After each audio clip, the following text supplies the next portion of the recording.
from Channels Television. Reporting tonight, Kayode Okikiolu.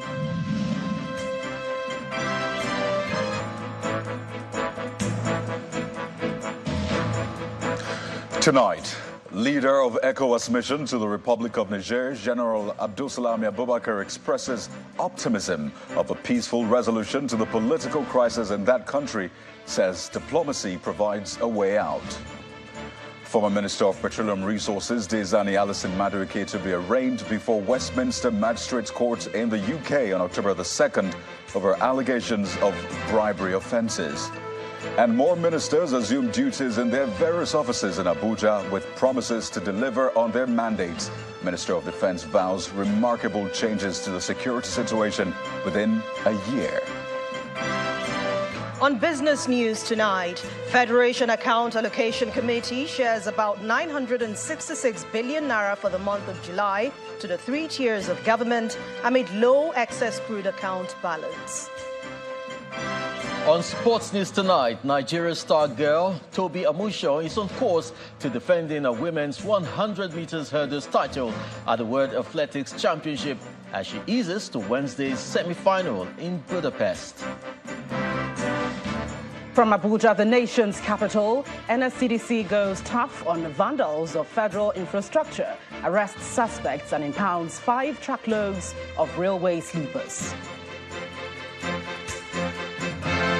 And in international news from London, the Greek fire service says 18 bodies have been found in a forested area of northern Greece hit by wildfires over the past 4 days.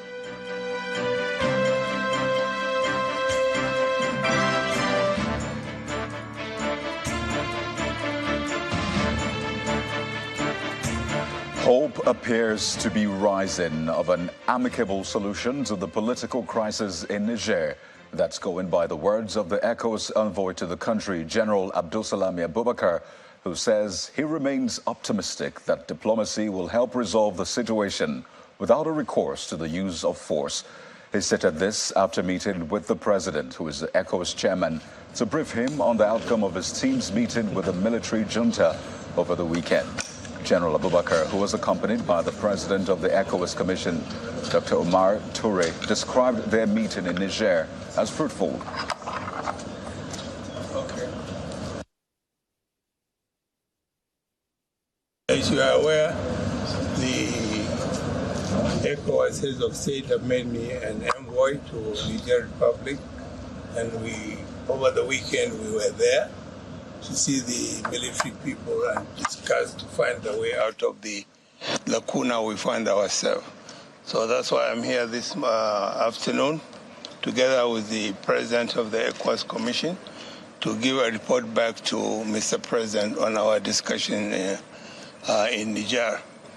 I must say that our visit to Niger has been very fruitful, in that it has opened an avenue to start talking, and hopefully we will get somewhere. Like I said, we started talking. We made their own points, and then I made my report to the chairman of the ECOWAS heads of state and president. He will now consult with his colleagues, and then the ding-dong starts, and we'll get somewhere. Hopefully, diplomacy will see the better of this thing. Nobody wants to go to war. It doesn't pay anybody, but then again, you know, our leaders have said, if all fails, and I don't think all will fail, we'll get somewhere. We'll get out of this mess. Out of the country, a former Minister of Petroleum Resources, Mrs. Diezani Alison Madueke, has been charged with bribery offences in the United Kingdom and is expected to appear before the Westminster Magistrates Court on October the 2nd. According to the UK National Crime Agency, Mrs. Alison Madueke is suspected to have accepted bribes in exchange for awarding multi-million-pound oil and gas contracts while she served as minister between 2010 and 2015. The NCA claims that she benefited from at least £100,000 in cash, chauffeur-driven cars, flights on private jets, luxury holidays for her family, and the use of multiple London properties, as well as financial rewards and gifts from high-end designer shops. Explaining how the NCA arrived at its conclusion, the head of the agency's International Corruption Unit, Mr. Andy Kelly, states that the charges are a result of what he describes as a thorough and complete international investigation in collaboration with the EFCC. The agency adds that assets worth millions of pounds relating to the alleged offences have been frozen as part of the investigation.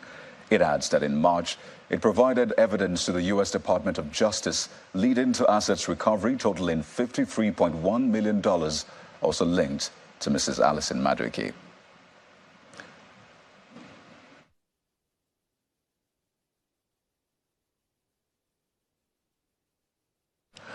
And back home, in the aftermath of the appointment of new ministers, the People's Democratic Party's Ogun State governorship aspirant in the 2023 election, Mr. Segun Shomi, has criticized the size of President Tinubu's cabinet, saying the administration has not considered the feelings of Nigerians in the face of current economic realities. Mr. Shomi told journalists at the PDP headquarters in Abuja that a much smaller size of cabinet would have been appropriate. To call the ministerial lineup dismal, elephantine, and imprudent is putting it mildly. It is clear that this government wishes to adopt a rigged strategy, not in poker, but in the bragging that tries to mask crass ill-preparedness, flip-flopping around issues, and deep psychopathic I don't care attitude. Can a nation be in dire strait and those who created the financial and governance mess, the APC, be shoving it in our faces as though we have become a captured nation with no way out of the slavery of helplessness? The APC government of President Bola Ahmed Tinubu is pretending as if the last 8 years of misery is not that of a government of APC where he carried the appellation of national leader. Is he going to step away? Would Nigerians allow him to step away from the mess that his government that he was a part of created? And he made it even much more difficult by now bringing too many of the former governors, too many of the former players who had one thing or the other to do with the policy direction of the last 8 years, as though Nigeria does not have people, fresh young ideas, lean government, people that are a little bit more spontaneous, and a cabinet structure that tries to react to the Onrosai report that has been sitting on their desk, saying that you need to make government leaner. And that's what I said, and I say boldly that an Atiku Okonwa cabinet would have been fit for purpose, would have been leaner, and certainly would have been more equitable. Meanwhile, more ministers are reporting for duty in the nation's capital, Abuja, with a promise to deliver on their mandates to ensure that President Bola Tinubu fulfills his campaign promises. Some of those who assumed Badaru and his Minister of State counterpart, Bello Matawale. Mr. Badaru promised a remarkable change in the security situation of the country.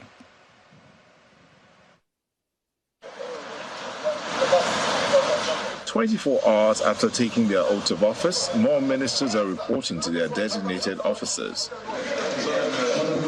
Upon assumption of office, the ministers speak on their mandate as members of the Federal Executive Council. We'll even find mechanisms of lowering the cost of monitoring and evaluation. Technology can be used. We will involve stakeholders. If a road project is taking place in a location, there are many ways you can involve those people located in those places to participate in monitoring and evaluation. My modus operandi is results. I really don't care how you get me the results as long as you use legitimate means to get the results. Former Yobe State Governor assumes office at the Ministry of Police Affairs. He also met with the staff of the ministry and charged them to embrace innovations to drive police ecosystems. I encourage each one of you to embrace innovation, to think creatively, and to propose ideas that will enable us to adapt and evolve in this ever-changing landscape.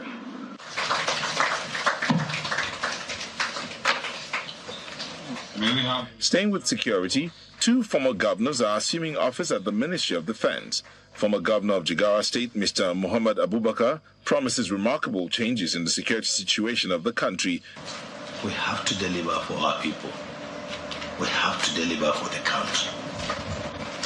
And have the promise today with all of you that within a year or so, we will have remarkable change in the security architecture of this country.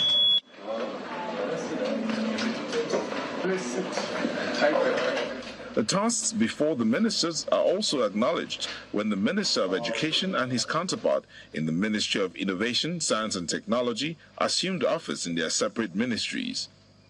I will offer strong guidance on the following key principles. Strong collaboration between the ministry and the agencies is vital. Let's unite and work together for shared objectives through effective communication. We are going to focus on what will bring change, fundamental change to the society, so that by the next 1 year, people can see that we have policies on ground that is meant to disrupt somehow some of the things that have not been either not done well or need rejigging, because society is in a constant state of flux. The former Minister of State for Labour and Employment, Mr. Festus Keyamo, used his first day in office to defend the president's decision to assign him to the Ministry of Aviation. The president did not send me here by mistake. I think he has clear ideas as to why he sent me here. And I will need your maximum cooperation. Everything I do has always been, with the aim of satisfying the people first. Former federal lawmaker Mr. John Eno reported for duty as the Minister of Sports. The Minister of Foreign Affairs, Ambassador Yusuf Tuga, also assumed duty at the ministry, where he unveiled his vision to rightly place Nigeria at the regional and global diplomatic pinnacle. Meanwhile, the Minister of State Petroleum Resources, Gas, Honorable Ekwe, says gas to power, gas to industry and gas for export are priority areas that will be pursued aggressively. Today in Nigeria, because of dependence on the other sources of power, we don't have regular power supply. But with gas, which is cheap and readily available, the reserve that we are having today will last us for so many hundreds of years. The minister, like his colleagues, thanked the president for the opportunity to serve in his capacity, but the country and her citizens will be looking to see how their service translates to a better life and a better economy. Staying with the new ministers, a coalition of civil society organizations under the aegis of Speak Out Africa is asking the ministers to publicly declare their assets and help government reduce the cost of governance. Apart from the public declaration of assets, the group is also asking former governors who now serve as ministers to publicly declare a stop to their pensions in their states, as they cannot be collecting salaries and pensions at the same time from government. The group is also demanding that President Bola Tinubu make public his blueprint for reducing the cost of governance. In part two, after the break, Labour Party flags off governorship campaigns in Imo State with its candidate in the 2023 presidential election, Peter Obi, maintaining that Labour Party has all it takes to reposition the country for good. But that's in a moment. Stay with us.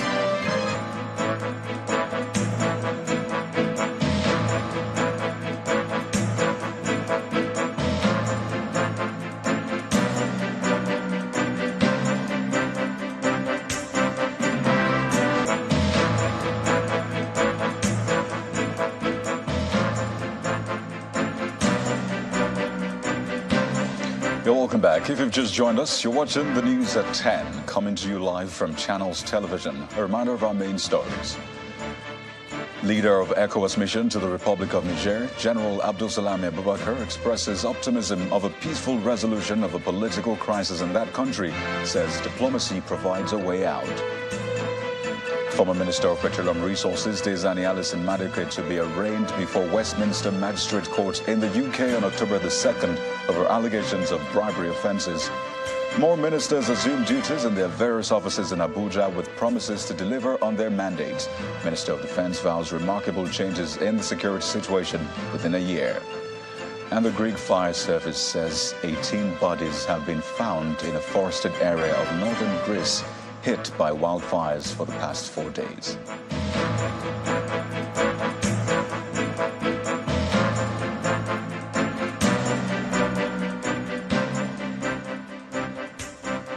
To security matters now. The Army says troops of 34 Artillery Brigade, 82 Division Nigerian Army have foiled an attack by suspected members of the indigenous people of Biafra and its affiliate, Eastern Security Network, on its forward operating base at Ukwoji on the Owerri-Onitsha Expressway.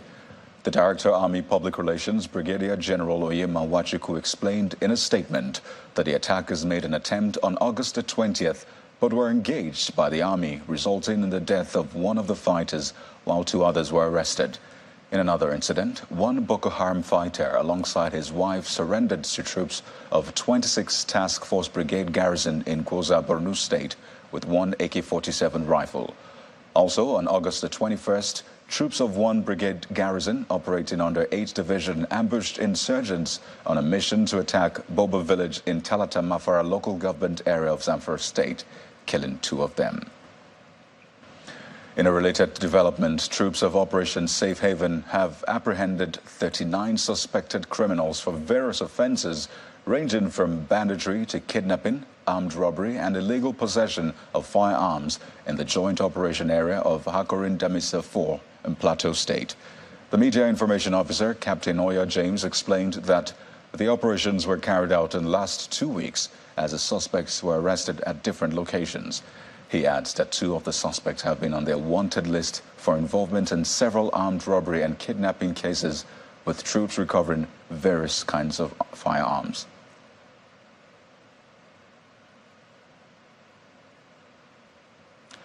And for more on the news at 10, let's head over to our Abuja studio where Gloria Mezoke is sitting by. Good evening, Gloria. Thank you, Kayode. Good to see you. From Abuja, Crime Matters, the Nigeria Security and Civil Defense Corps, one of the lead agencies in the protection of critical national assets and infrastructure, has paraded 13 suspects in Abuja following the arrest of 5 truckloads of rail sleepers. The agency says it is determined to rid the nation of vandals and all nefarious elements that sabotage the nation's critical infrastructure. Our correspondent, Benny Ark, reports. We'll bring you that report subsequently, but effective from Thursday, the nation's principal identity database agency, the National Identity Management Commission, NIMC, will have a new woman at the helm. She is Mrs. Bisoye Koka Odusote, who takes over from Mr. Aliyu Aziz, who's been directed to commence a 90-day pre-retirement leave, also with effect from Thursday, August the 24th. President Bola Tinubu approved the appointment of Mrs. Bisoye Koka Odusote to serve in acting capacity as Director General and Chief Executive Officer of NIMC for a 90-day period, after which she will begin a full term of 4 years, beginning on November the 24th. This is contained in a statement by the presidential spokesman, Mr. Ajuri Ngilale. He also announced the appointment of Mr. Yusuf Yakub as the Director and Chief Executive Officer of the Directorate of Technical Aid Corps. Over to Akwa Ibom State, where the Niger Delta Development Commission, NDDC, has kicked off its Partners for Sustainable Development Forum and 2024 Budget Conference in Uyo, the state capital. The conference is expected to garner inputs from critical stakeholders for the inclusion of the agency's 2024 fiscal document. NDDC Managing Director Mr. Samuel Oboku opened the conference with a promise that the 2024 budget will capture the vision of the people of the Niger Delta. Representatives of state governments of the Niger Delta region, Ministry of Niger Delta Development, international oil companies, traditional rulers and other critical stakeholders are in Uyo, the Akwa Ibom state capital, for the 2024 Budget Conference and Partners for Sustainable Development Forum of the Niger Delta Development Commission. Discussions get underway on the harmonization of the NDDC 2024 budget as the Commission initiates projects and programs to build a better region. This exercise we are holding today is in fulfillment of this present executive management promise to the Nigerian Delta people that the NDDC budget for 2024 will be participatory and transparent. Development partners are unanimous in their resolve to build synergy with the NDDC towards streamlining the 2024 budget. The OPTS is committed to partnering with NDDC in ensuring that sustainable developmental projects are executed in our areas of operations. Deliberations should not just be a reflection of the vision of the people of the Niger Delta, but it should equally be a reflection of the collective will and aspirations of the people of the Niger Delta. For the NDDC Managing Director, the revival of the budget conference is in line with the vision of the executive management of creating a people-driven budget for sustainable development. We visited some state governments who actually complained that NDDC have been acting in isolation, and even the OPTS also complained that NDDC have not been carrying out projects in their areas of operation. So we thought, in trying to bring in everybody together, we must do the right thing to ensure we build that consensus. Sections 18 and 19 of the NDDC Act require the Commission's board to submit a budget proposal of a succeeding year no later than 30th September of the current year.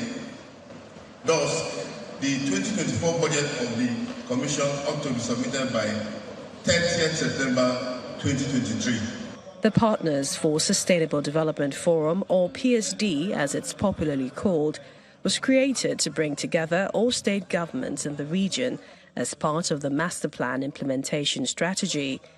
The last meeting was held in June 2016 when Mrs. Ibim Semenetari was acting chairman of the commission. Well, that's it from the nation's capital. It's back to you, Coyote. Well, thank you, Gloria. To company news now, International Breweries PLC, producers of Trophy Lager beer, has set the nation's commercial center agog with a grand finale of its Trophy Tungba, the refreshing tour, which hosted consumers to a refreshing time. According to Trophy Lager marketing manager Olajumoke Okikiolu, the Tungba tour, which takes place in 4 states in the southwest, is organized to reward the brand's consumers regardless of the prevailing economic situation. Come on now. Hey. Trophy Lager brings its final Trophy Tungba, the refreshing tour, to Lagos, thrilling the band's professed honorables, also known as its customers, with performances from music stars. Dancing and singing competitions took center stage at the concert with lots of freebies won by participants. We all know some of the challenges we are going through right now, and what Trophy is doing is to celebrate our consumers, celebrate the honorables as we call them, honor them, and say to them that they deserve a refreshing trophy for being a Nigerian. To go out every day, come back home, go about your daily activity, you actually need that brand that is there to refresh you and prepare you for the next day, to get you ready for the next day. And Trophy Lager is that brand, right? And that's the reason we are creating several experiences to remind our consumers that when you need to be refreshed, right? When you need that refreshing beer to get ready for the next day, think Trophy Lager beer. Popular actor and ambassador of the brand, Femi Adebayo, charges the audiences with some entertaining talents from his recent movie.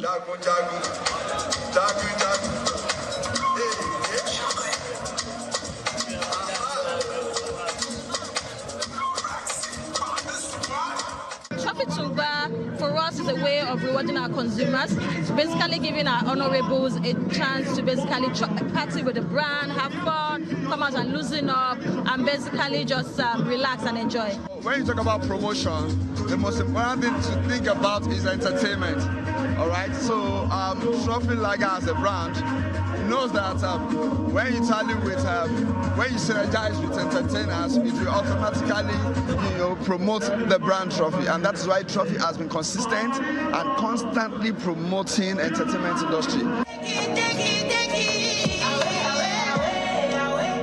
Music raves, including Ira Star, Spyro, Orishefemi, Reminisce, and others, deliver exciting performances to the delight of their fans.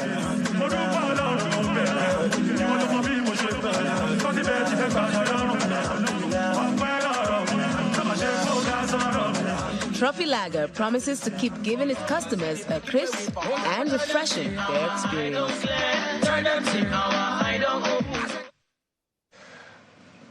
For Nigeria to maximize the opportunities in its blue economy and compete favorably on the global scene, its efforts in this direction must be deliberate and sustained. This formed part of the takeaways from the Maritime Roundtable workshop, with a focus on emerging technology and regulations in the global maritime sector and how they affect the sector in Nigeria. Our correspondent Timothy Crown at Deribigbe reports. There's no doubt that technology is changing how everything is done and, of course, dictating the future of things. It is in planning for that future and ensuring that Nigeria is not left behind that experts in the maritime industry are coming together to brainstorm on developing the Nigerian maritime sector. We can co-create and shape a better future for the Nigerian maritime industry. Let us imbibe a forward-looking and thinking culture that will enable us to embrace the emerging regulations and technological advancement in a most worthy manner that propels the Nigerian maritime industry towards sustainable growth and prosperity. Your Excellencies, the Chief Convener and Professor of Political Economy, Pat Utomi, considers this convergence as coming at the nick of time. I have argued that these unemployment problems we have, all of these, just the maritime can provide us twice as many jobs as we need in this country. So why can policymakers see something so obvious? We need to ask ourselves what the problem is. The thematic core of this convergence is on regulation and legislation and how both can help place the sector on the same pedestal with its counterparts globally. What we have even done is to actually design a sort of framework to assist people along the way. One of the things we designed was what we called the Maritime Regulations Awareness course, which we actually designed. And the funny thing is that when we designed this course like 4 or 5 years ago, the regulations have changed rapidly over the past 4 or 5 years. Beyond the talk, there are calls for immediate action on what is said so far.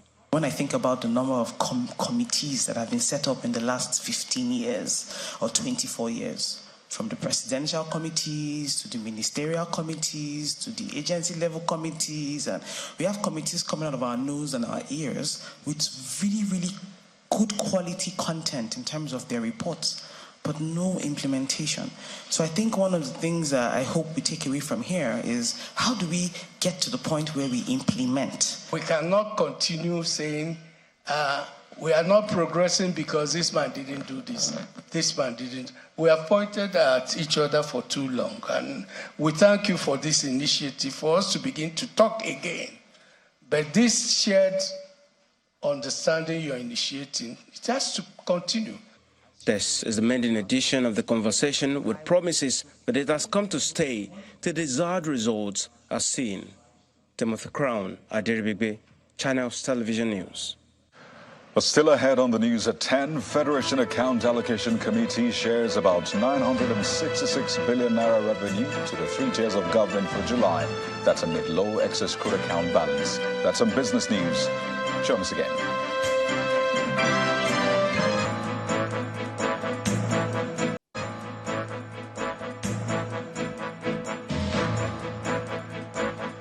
And now to politics. The candidate of the Labour Party in the 2023 presidential election, Mr. Peter Obi, has reiterated that his party has all it takes to reposition the country for good.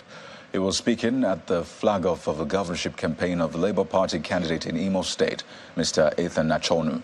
He says his presence at the event alongside other members of the party's national executive is a clear indication that Mr. Achonu is the legitimate governorship candidate for the November 11 election. Meanwhile, as the event was holding, a group of Labour Party supporters staged a protest to counter the candidature of Mr. Achonu. The Kanu Nwankwo Sports Complex in Owerri, the Imo State capital, comes alive as excited supporters of the Labour Party await the arrival of the party's candidate in the 2023 presidential election, Mr. Peter Obi, and other members of the National Executive Committee of the party to flag off the campaign of the governorship candidate in the forthcoming election in Imo State, Mr. Ethan Achonu. Their arrival, alongside the governor of Abia State, Mr. Alex Oti, signals the commencement of the event.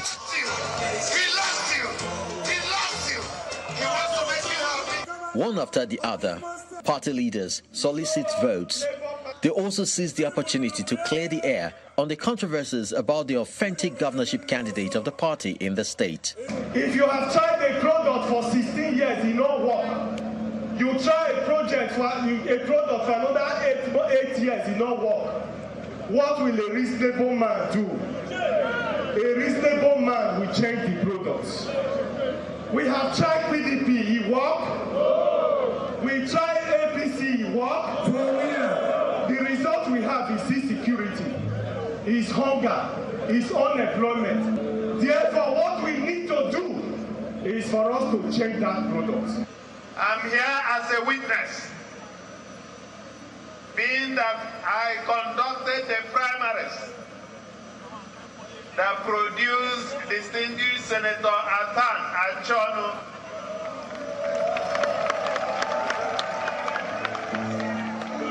as the governorship candidate of Labour Party.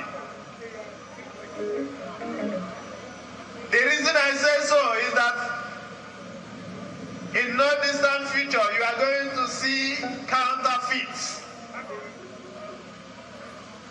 fakes. We have only one governorship candidate for Labour Party, and his name is Senator Ethan Achonu.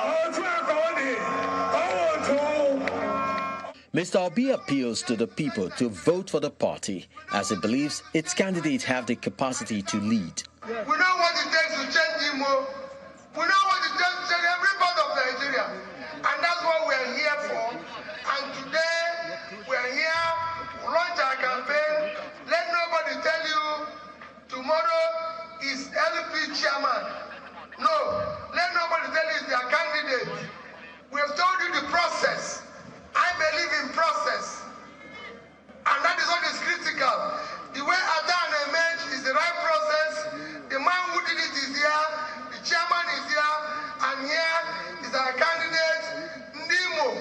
We are now asking you, vote for human being, and things will start changing as it's happening now. Thank you, and God bless you. Meanwhile, a few meters away from the venue of the event, a group of Labour Party youth is protesting against the legitimacy and candidature of Mr. Achonu. According to them, the case is still in court. You disappoint us. We don't want to be disappointed. It's enough. Stop deceiving us. The Imo State governorship election is less than 3 months away, and political parties are on the move to woo the electorate as they have the final say on who governs the affairs of the state for the next 4 years. Well, let's now bring you more on that report about the Nigeria Security and Civil Defense Corps, the NSCDC, which has paraded 13 suspects in connection with the 5 truckloads of rail sleepers which were intercepted some days ago. Our correspondent, Beniak, reports.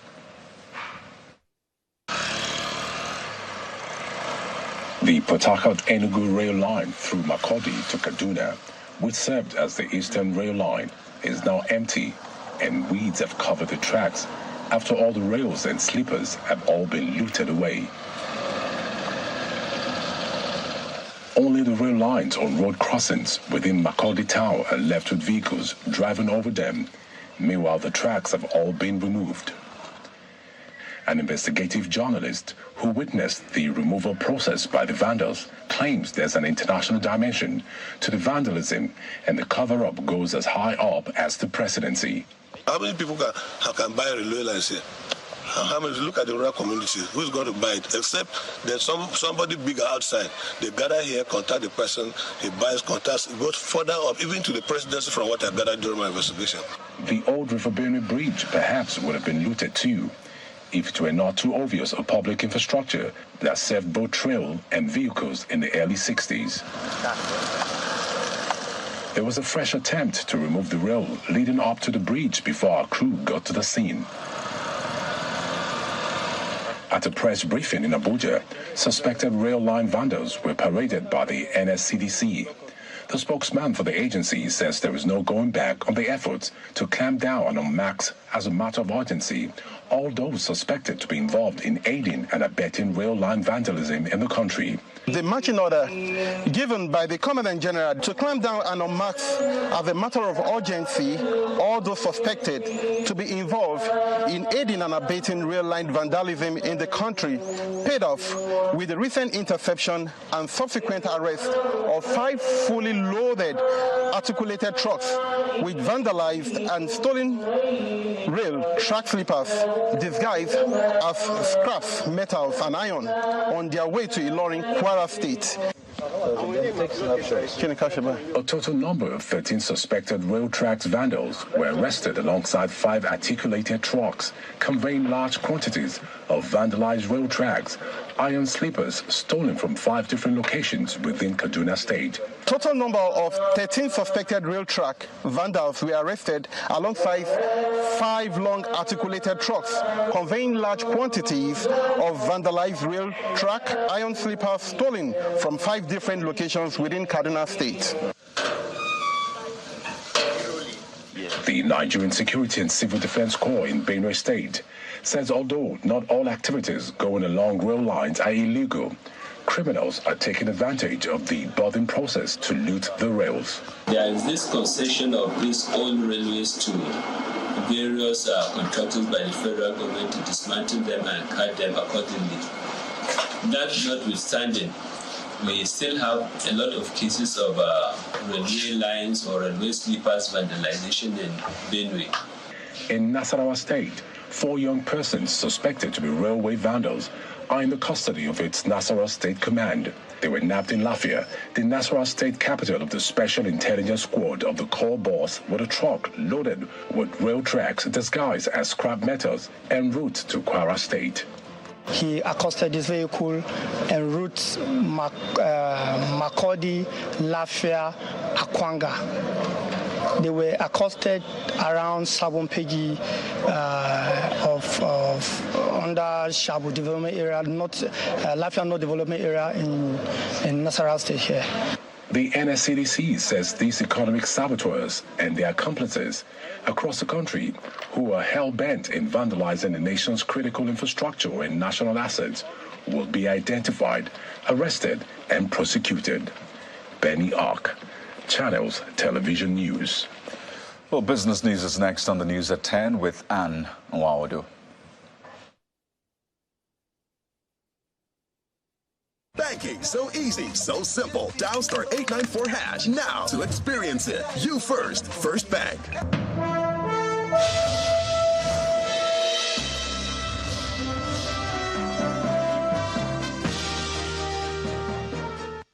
Thank you, Kayode. Hello and welcome to Business News. Let's begin with the Federation Account Allocation Committee. It has shared a total of 966.11 billion naira as revenue for the month of July to the 3 tiers of government.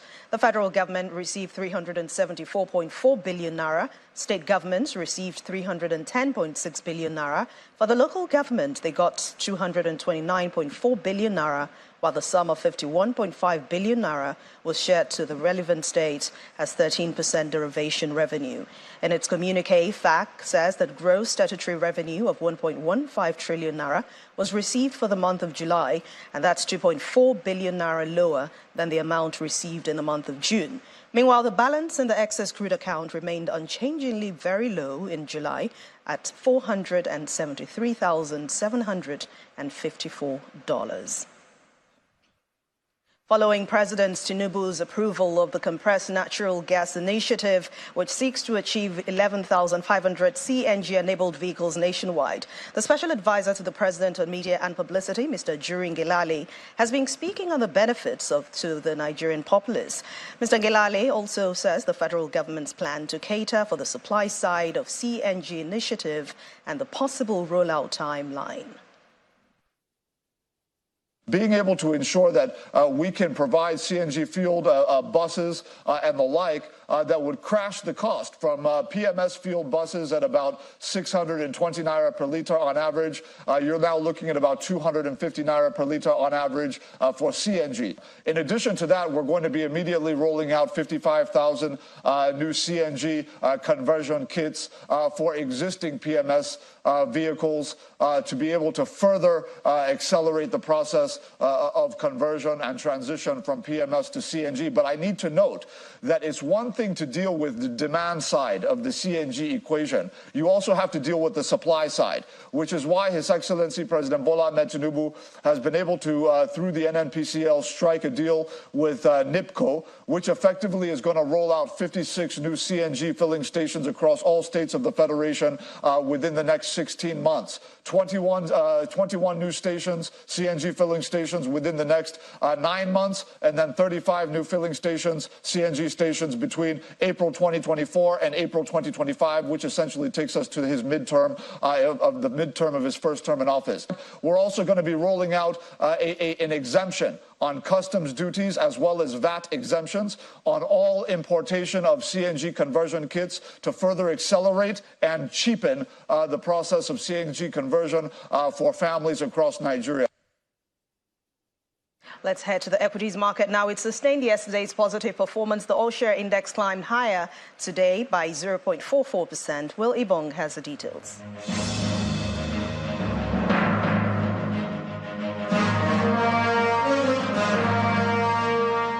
Welcome to the Stock Market Report. It's the second straight day of gains at the NGX, and the bull sounds like it doesn't want to be held back.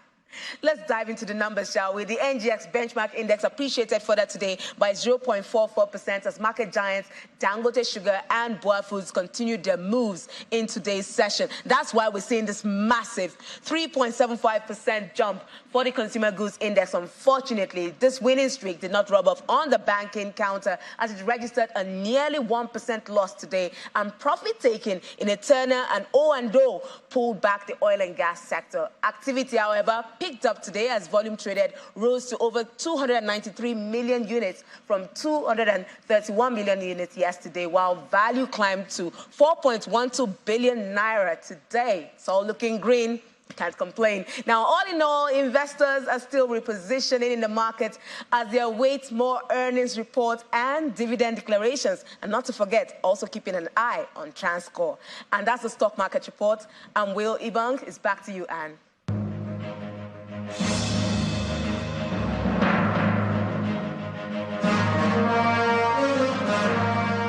Thank you, Will. Now time to check out closing numbers from other major markets around the world. Thank you for watching. I'm Anne Nwawadu. Kaide will be back with the rest of the news at 10.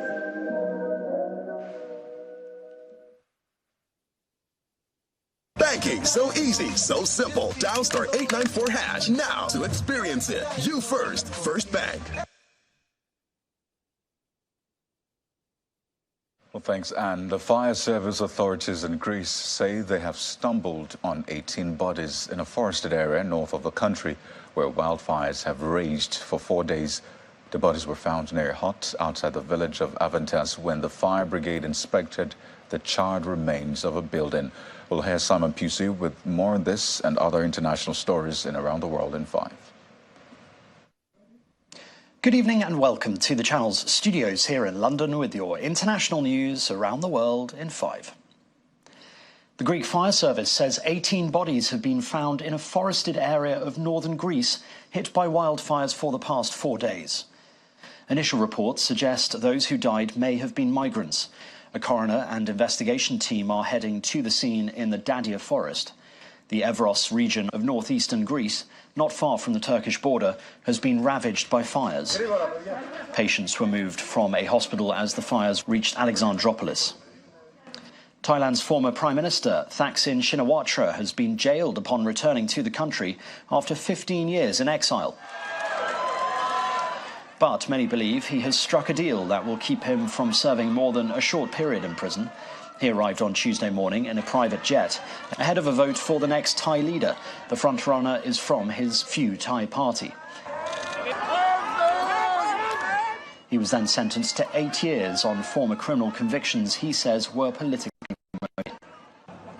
Japan will start releasing treated radioactive water from the tsunami-hit Fukushima nuclear plant into the Pacific Ocean on Thursday. That's despite opposition from its neighbours. Hundreds gathered in Seoul to protest against the water release. The decision comes weeks after the UN's nuclear watchdog approved the plan. Some 1.34 million tonnes of water, enough to fill 500 Olympic-sized pools, have accumulated since the 2011 tsunami destroyed the plant. The water will be released over 30 years after being filtered and diluted. We, the Federation of Trade Union, has come to here to demonstrate and protest against Japan's irresponsible act. Just now, Japan has announced to discharge the radioactive contaminated water into the ocean 2 days later. But at the moment, we are still questioning about the safety of the whole system. Therefore, we are going to withhold such actions. Chinese President Xi Jinping has been welcomed to South Africa's capital, Pretoria, during an official ceremony.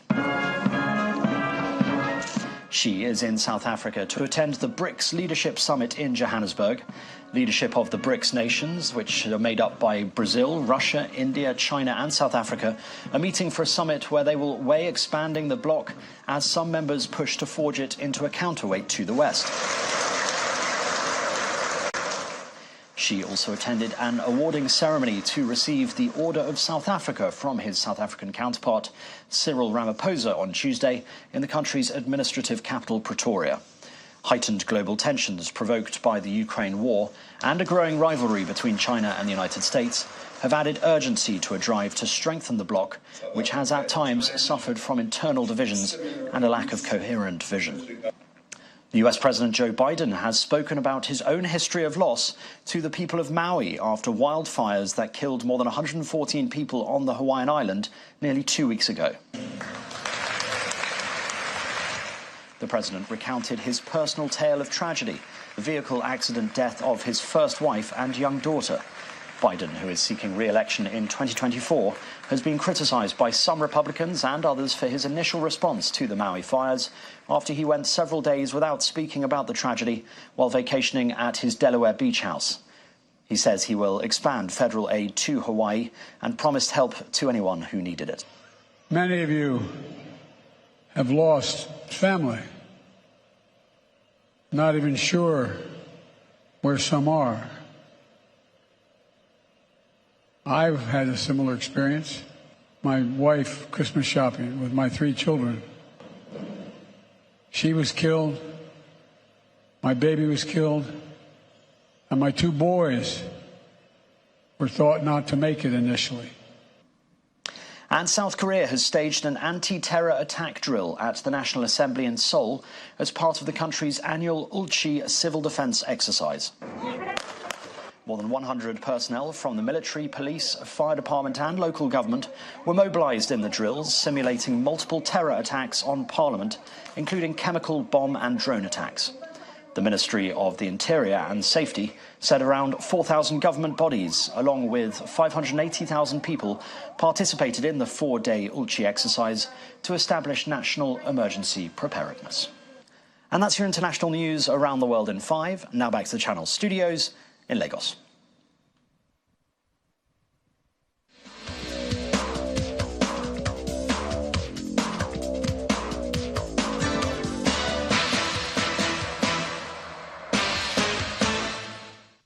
Thank you, Simon. Welcome to Sports News. It was an easy ride for world's 100 meters hurdles champion Tobi Amusan, who has qualified for the women's 100 meters hurdles semi-final at the ongoing World Athletics Championship in Budapest this evening. Starting in lane 4 of heat 5, the 26-year-old dusted other competitions when she crossed the finish line at 12.48 seconds to win the race. Australia's Michelle Janek, who clocked 12.71 seconds in second place, and Natalia Christofi of Cyprus, who clocked 12.90 seconds in third place, also qualified for the next round. The new Minister of Sport, Senator John Eno, has appealed for collaboration and synergy with everyone in the sports industry with a view to developing the sector. The minister has met with the Permanent Secretary of the Ministry, Ismaila Abubakar, and staff on his assumption of office at the Moshood Abiola National Stadium in Abuja. He assured of his commitment to ensure a complete turnaround in the sector in line with the policy thrust of the present administration.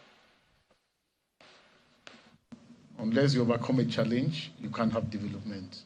And I think I need all of us to know so. And I do not also think that you need to be an active participant. You need to be either a footballer or this or that for you to be Minister of Sports Development. I do not think so. I think what is required is who can provide leadership, who can provide direction, who can be transparent, who can understand this sector, and there's no how that anybody appointed here will not try to understand this sector. Spain's acting Prime Minister Pedro Sanchez has received the newly crowned World Cup champions at Moncloa Palace in Madrid. Sanchez said the whole of the country was proud of the team and that women's sport and football in Spain have a bright future ahead. Manchester City manager Pep Guardiola is set to miss his team's next 2 Premier League matches after undergoing back surgery in Barcelona. Guardiola is not expected to be back on the touchline for Manchester City until after the international break, meaning he will miss this Sunday's trip to Sheffield United as well as the visit of Fulham on September the 2nd. That's it on sports. It's back to you, Kayode.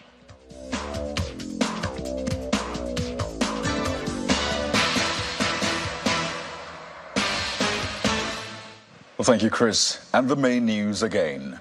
The leader of ECOWAS mission to the Republic of Niger, General Abdulsalami Abubakar, today expressed optimism that there will be a peaceful resolution to the political crisis in that country.